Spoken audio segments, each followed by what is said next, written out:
방문 요양에 있는 요양보호사님들은 상식적이지 않은 이런 일들을 당하실 때 굉장히 당황스러우시죠?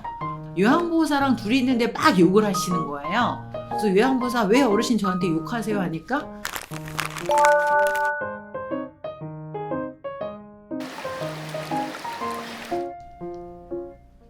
자, 오늘은 우리 요양보호사님들에게 좋은 소식이 있어서 전달하려고 나왔는데요.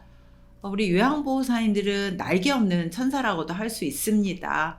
네, 가족들도 기피하는, 물론 가족들이 더 잘할 수는 있지만, 특히 이제 우리 요양보호사님들이 제일 힘들어하는 게 감정노동입니다. 막 어르신들이 화가 난다고 소리 지르고 욕하고, 또 어떤 집들은 막 성희로, 막 상스러운 이런 성과 관련한 농담을 하신다는가, 이런 일들이 비일비재하거든요.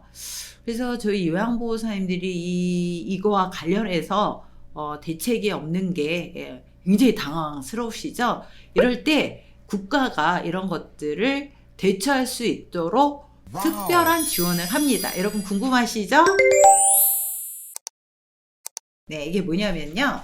올해 8월 3일부터 10일까지 특히 경기도의 방문 요양보호사들이 전체 요양보호사들 중에 20% 이상이 일을 하시고 있다고 해요.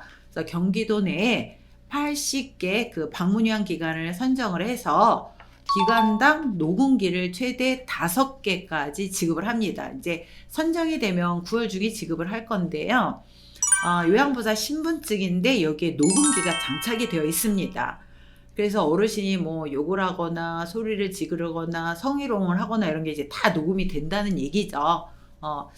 아무래도 우리가 CCTV가 있으면 범죄율이 낮아지고, 그 다음에 또 우리가 이제 어디 기관에 전화를 할 때 산업안전보건법에 따라서 녹취가 되고 있습니다 라는 안내 멘트가 나오면 왜 우리가 좀 조심스러워지는 게 있잖아요.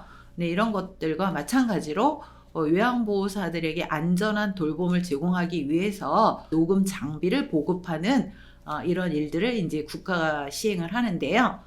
11월까지 이제 이 사업을 한 이후에 국가에서 만족도를 조사한 다음에 전국적으로 확대를 할 예정입니다. 그래서 내년에는 아마 방문요양기관의 요양보호사님들이 아마 신분증형 녹음기를 이거를 가지시고 그 다음에 업무를 하실 수 있지 않을까라고 생각을 합니다.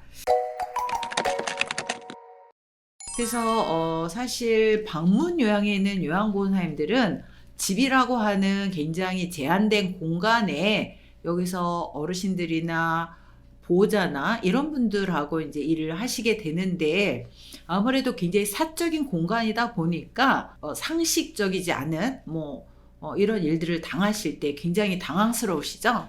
그래서 우리 어르신들 중에 그런 분이 있으세요. 요양보호사랑 둘이 있는데 막 욕을 하시는 거예요. 그래서 요양보호사 왜 어르신 저한테 욕하세요 하니까 나는 네 보고 욕하지 않았다. 나는 벽 보고 욕했다. 이렇게. 예. 근데 사실 요양보호사는 기분이 나쁘시죠. 또 요양보호사님한테 아줌마는 내가 언제든지 자를 수 있어요 라고 하시는 분들도 있으시고, 그 다음에 내가 너한테 월급 주는 사람이니 나 때문에 일하니 너는 언제든지 내 말을 다 들어야 된다 이렇게 얘기하시는 분들도 있고, 또 화가 나거나 불편하면 요양보호사한테 길거리에서도 막 소리 지르고 욕하시는 분들도 많이 있으십니다.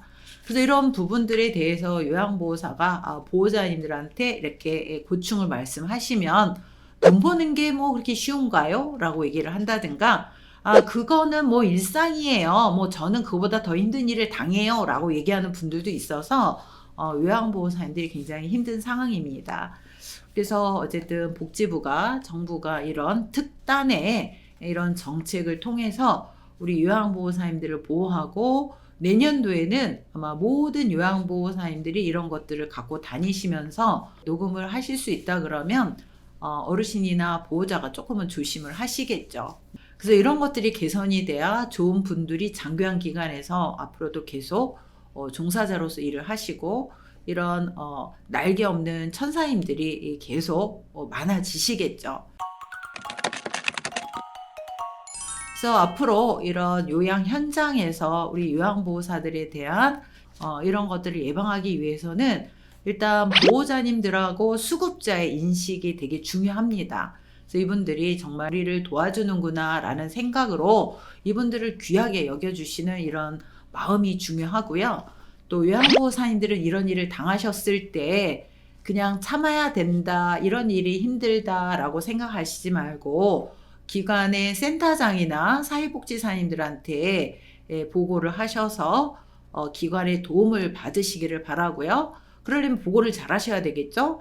또 기관의 센터장님이나 사회복지사나 이런 분들은 이런 매뉴얼을 잘 만들어서 이런 요양보호사님들을 보호하는 이런 것들이 중요하고, 또 반복적으로 됐을 때는 특단의 대책이 필요하죠. 저희 기관은 2번, 3번 했는데도 불구하고 이렇게 요양보호사를 계속 이렇게 하대를 하시거나 이러시는 분들은 저희는 계약을 종료하는 이렇게 처리를 하고 있는데요. 이렇게 해야 종사자들이 보호가 돼야 자부심을 가지고 이 일에 어떤 보람을 갖고 우리 요양보호사님들 일을 하실 수 있을 것 같습니다. 자, 그래서 경기도에 계신 분들 8월 10일까지 정부에서 수요 조사를 하고, 그 다음에 9월부터 이런 신분증형 노공기를 지급을 한다고 합니다. 그래서 방문요양에 계시는 어르신들이나 보호자분들은 물론 뭐 본인들도 요양보호사님들부터 당하는 불편한 것들이 많습니다 라고 얘기하시는 분들도 많지만 일반적이진 않죠. 그래서 특히 제가 방문요양의 경우에는 요양보호사님들이 이렇게 대책 없이 이렇게 인격 모욕을 당하거나 감정노동에 시달리는 분들이 많은데, 정부가 이것을 방치하지 않고 특단의 대책을 강구하고 있고 1차로 신분증형 노공기를 지급을 할 예정이다라는 말씀을 드리면서 우리 장교양에 일하시는 요양보호사님들, 우리는 거동이 어려운 어르신들의 또 하나의 가족이라는 생각을 가지고 오늘도 힘을 내시고 우리 모두 화이팅 합시다.